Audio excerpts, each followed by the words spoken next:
सुबह की हल्की धूप में मोहन खेत में काम कर रहा है। वह अपने हाथों से फसल की देखभाल कर रहा है। चारों ओर हरे भरे खेत हैं और खेतों के पास एक छोटे से घर का दृश्य है। सीमा गांव के घर से। मोहन, चलो खाना खा लो। मोहन और सीमा अपने छोटे से घर में साथ बैठकर खाना खाते हैं। खाना सादा लेकिन स्वादिष्ट है। हमें और मेहनत करनी होगी ताकि हमारे बच्चों का भविष्य उज्जवल हो। हाँ, मेहनत का फल मीठा होता है। गांव के लोग एकत्रित होते हैं और मोहन के खेत के बारे में बातें करते हैं। कुछ लोग उसकी मेहनत की तारीफ करते हैं, जबकि कुछ जलन भी महसूस करते हैं। मोहन हमेशा काम करता है, उसे कभी आराम नहीं मिलता। मोहन की मेहनत उसकी सफलता का राज है। एक दिन मोहन खेत में काम करते समय एक पुराना मटका पाता है। वह उसे खुदाई करते समय देखता है। मोहन अचंभित होकर, ये क्या है? बहुत पुराना लगता है। इसका क्या किया जाए? मोहन मटका खोलता है और उसमें से एक चमकदार प्रकाश निकलता है। प्रकाश बहुत ही सुंदर और आकर्षक है। मटका जादुई आवाज में, मैं तुम्हारी इच्छाएं पूरी कर सकता हूँ। मोहन हैरानी से, क्या ये सच है? मैं कैसे तुम्हें इस्तेमाल कर सकता हूँ? मोहन सोचता है और कहता है, मैं चाहता हूँ कि मेरे खेत में फसल भरपूर हो। तुम्हारी इच्छा पूरी होगी।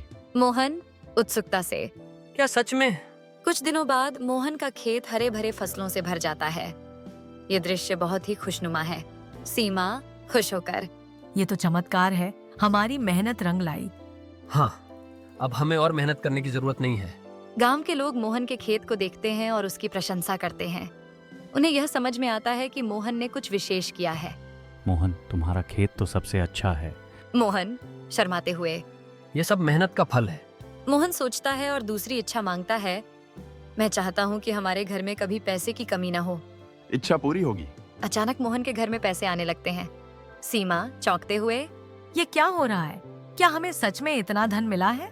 हाँ, ये सब मटका कर रहा है। गांव वाले मोहन के धन के बारे में बातें करते हैं। कुछ लोग उससे जलते हैं और उसके पास आने की कोशिश करते हैं। मोहन को जादुई मटका मिल गया है, हमें भी उसकी मदद लेनी चाहिए। गांव में कुछ लोग मोहन से मटका मांगते हैं। मोहन अपने धन और मटका की रक्षा के लिए परेशान हो जाता है। नहीं, ये मेरे लिए है। लेकिन हमें भी खुशियाँ चाहिए। धीरे धीरे मोहन की इच्छाएं पूरी होती जाती हैं, लेकिन उसके रिश्ते में दरार आने लगती है।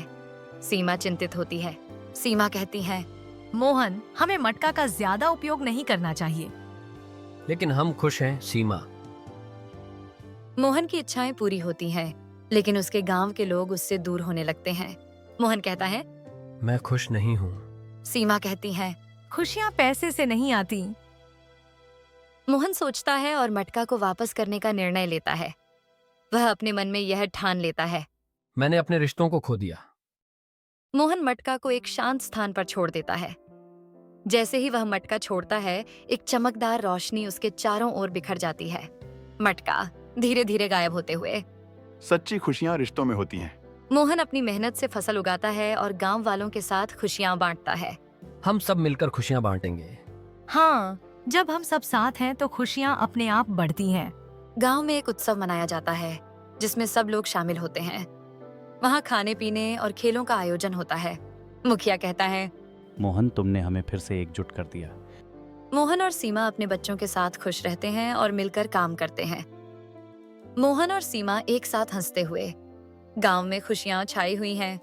सभी गांव वाले एक साथ मिलकर काम कर रहे हैं।